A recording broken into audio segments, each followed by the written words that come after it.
Hey Stampers, welcome back. It's Sandi here, and today I have some stained glass cards for you. As a former stained glass artist, I immediately fell in love with these new die sets from Becca Feeken. First up, we have Believe Me, a glass die with an outside edge on each of the pieces and a word banner die for the center of the set. Next, Tulip Trios. Again, there's glass pieces and the outside edge to cut all the pieces. And then we have the Sweet Rondure, beautiful circle with pretty tulips, and I will be playing with those today in my demonstration. And finally, my favorite, the Radiant Oval, with a fabulous sunburst and a rose banner that goes around it. The outline dies in the sets represent the solder lines in stained glass.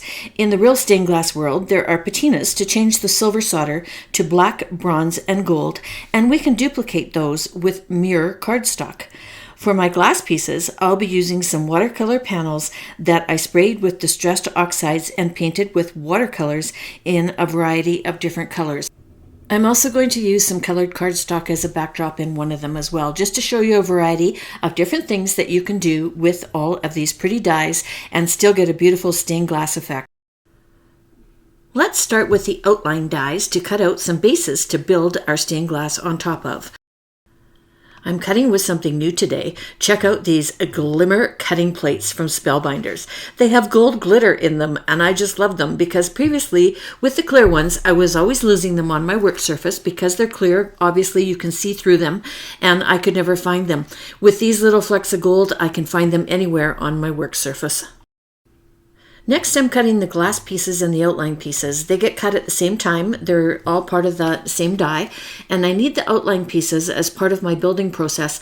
And I will be inlaying the colored pieces onto them. And you'll see in a minute how I layer these onto the base pieces we previously cut. Then I have to cut each of these pieces with the outside border edge piece so that they come out looking like this. I'm using another new Spellbinders product here. This is yellow Best Ever Craft Tape. And I find that when I first start using it, I just tap it on a piece of my clothing and it picks up a little bit of the lint and it makes it not quite so sticky because this stuff is super sticky. It's great for holding dies down when you're doing die cutting. So here's the finished pieces of all of the outline pieces that I need. And now we're moving on. And for this particular card, I am going to do gold patina over top of my stained glass. And you'll notice here that you can actually cut the outline and the insert outline die at the same time. So you can tape both of those together. Just make sure that there's an equal space all the way around each one of them. And again, I'm using my beautiful new glimmer cutting plates. Aren't they just fabulous? I can't get over how pretty they are. So anyway, running this through my Platinum 6, and here are my patinaed outline pieces, and this is going to be the very top layer after we start putting all of our stained glass together. And of course you need one of these for each one of the pieces you're going to be using in your cards. So I've got the leaves, a large and a small rose. And I wanted to point something out to you. Can you see all the little scars in my gold foil? This is from the cutting plate from previous marks in it. So cut your gold foil down to as close as you can to what you're going to be die cutting. That will save having scars on your pretty paper. Okay, so we have all the pieces that I need to start my construction. So the first thing that I need to do is glue the outline piece over top of my base. And I'm using another new product that Spellbinders is carrying. This is the Barely Art Precision Craft Glue. And this tiny little fine tip is absolutely perfect for doing these outlines. You don't get any glue seeping through because you just get a tiny, tiny little amount going. And it actually comes with, I think, 3 different tips. Of course, I've got this one specifically with the tiniest tip for doing this kind of really, really fine work. And here are the new Spellbinders black detailed tweezers. I love these because they're black. I can find them on my work table. Of course, you know, I end up with about 4 inches of space to work on because I've got all my toys all the way around me. So these are very nice tweezers. I quite like them. So you're just going to overlay each of these pieces. And like I said, they're going to be the part where we're going to inlay all the colors. So we'll move, speaking of colors, let's move on. So I've decided I'm going to do green leaves and pink roses. And so I've picked up some of my watercolor paper and I'm adding just the stained glass dies onto each of these pieces, and you only need one piece of the yellow tape to hold it in place. Like I said, this stuff is really nice and sticky. And so I'm cutting out particular pieces. This one I liked a little bit of yellow that was mixed into the pink because it gave kind of an orange hue to it. And for the smaller one, they're usually darker because they haven't quite opened yet. So I'm going for that little bit darker piece of pink, and I'm going to be cutting my little rosebud out of that one. So again, just taping these down, and I'm going to run them through my die cutting machine, again with my beautiful glimmer cutting plate. And then you want to take those tweezers and you want to very gently just poke out all the little tiny pieces from the dies. And I do this with the die still in so that I've got all the pieces in order sitting right there on my work table. To add the glass pieces, I'm putting tiny little drops of my berry glue in there, and then I'm going to use my Studio Katia embellishment wand. This picks up these little pieces and just inlays in there, just like nobody's business. It's perfect. And you'll notice I'm rubbing it on my finger after each one. That's because I'm making sure that there's no glue on the tip of my embellishment wand. And a tip for you, buy a white tip. The black one has a tendency to leave a few marks. You'll see I just left one there, and I have another one with a white tip on it. I can't find it right now, but I did try it a little bit later and it didn't leave a mark at all. So just you can get quite a few different colors in these tips. Simon Says Stamps has a great selection of them. And again, I work one leaf at a time so that my glue doesn't dry, and just takes a little bit of patience.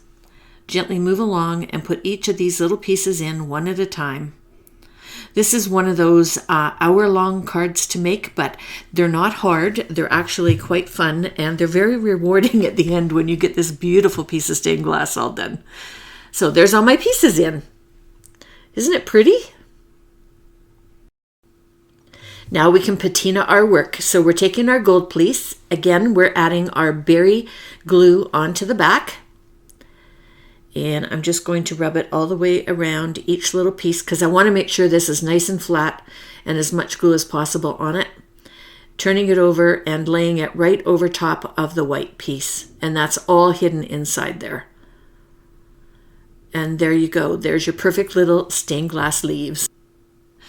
Do the same thing with the roses. Do one at a time, making sure that you are gently popping out each of those little pieces so it's easy to put them inside, and then add your little patina gold overlays. Aren't they pretty? So now that these are all done, I can kind of fiddle with them and audition where I want all the little pieces to go. And next I can start working on my background. For the background, I'm auditioning a few different colors, the purple, the teal, and the kind of pale blue. And I think I've decided that the pale blue is the one that I'm going to use for today's card. I really like that teal, but I like the softer hue of the blue behind the roses. And I'm going to be putting this on a white card base, so I think that's really going to pop.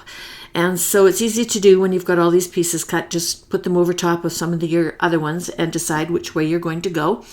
And you can take that die and you can cut the stained glass one out and you can piece each one in, or you can do this quick little trick.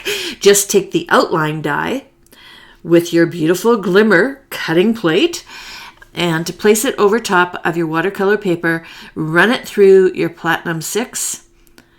And I'm just quickly going to die cut that. And then it fits perfectly right over top of it, and glue it down, and it looks just like stained glass without all the work. For this card, I use the Simply Perfect Mix and Match Sentiments. I die cut 2 in white and 1 out of the pink watercolor paper and layered them on top of each other. And my card front, or my background piece, I actually glimmered with the February 21 Glimmer of the Month scalloped rectangle edges, and I'm putting that on my A2 top folding card base. And then I'm going to use some foam squares, and I'm going to attach the circle over top right in the center. And then I'm going to add the big rose first, adding a couple of foam squares at the top and a little bit of my Barely glue at the bottom. I love the name of that glue. And next, put these small rows, tucking that little guy in, again with a little glue and a foam square. So it allows the flower to stick up, but the stem to be down lower, giving my card a little bit of dimension. Doing the same thing with the leaves. And you'll notice that I'm keeping everything over on the left-hand side because I'm leaving enough room for the sentiment in the bottom right-hand corner. So there we go. We got that all done. So I've got 3 layers on this sentiment. So it's nice and thick, because the rest of the card has all thick pieces, so it all fits together. I'm not sure if this is going to get into an envelope or not, but hey, it's pretty. And adding my congrats down in the bottom right-hand corner.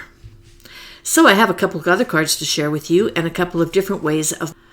For this one, I cut out just the outline of the sunset, and then I used distressed oxides in 3 different colors. So you see shaded lilac, tumbled glass, and broken china, and that was my background. And then I die cut all of the roses out of the watercolor paper, and then in the very background I used just a piece of cardstock, and it was Hero Art's Hero Hues Mist in the background because I didn't want to have to inlay all those little pieces. But if you glue it down nice and tight, it looks like it's watercolored anyway. Here's my third card, and this uses the pretty triple trio, or the tulip trio, sorry. And again, I used watercolor paper for my tulips in the center and on the outside 4 corners, but all the rest of this card is done with just the plain cardstock. And for this sentiment, I glimmer foiled it again, and this set is called Elegant Twist Glimmer Border and Sentiments. And I added that to the bottom of the card just for a little bling. Isn't it pretty? So there you go, 3 cards and 3 different ways of kind of putting them all together depending on what kind of supplies you want to use and obviously how much time you want to spend working on them. Thank you so much for visiting. All of the products that I used in today's video are listed underneath in the comments of the video. There's also a link over to my blog where you can get the supply list and the links to Spellbinders for all of these lovely products. Thanks so much for stopping in. I hope you enjoyed the video. If you did, please consider giving me a thumbs up and sharing it with your friends. Until next time, toodles!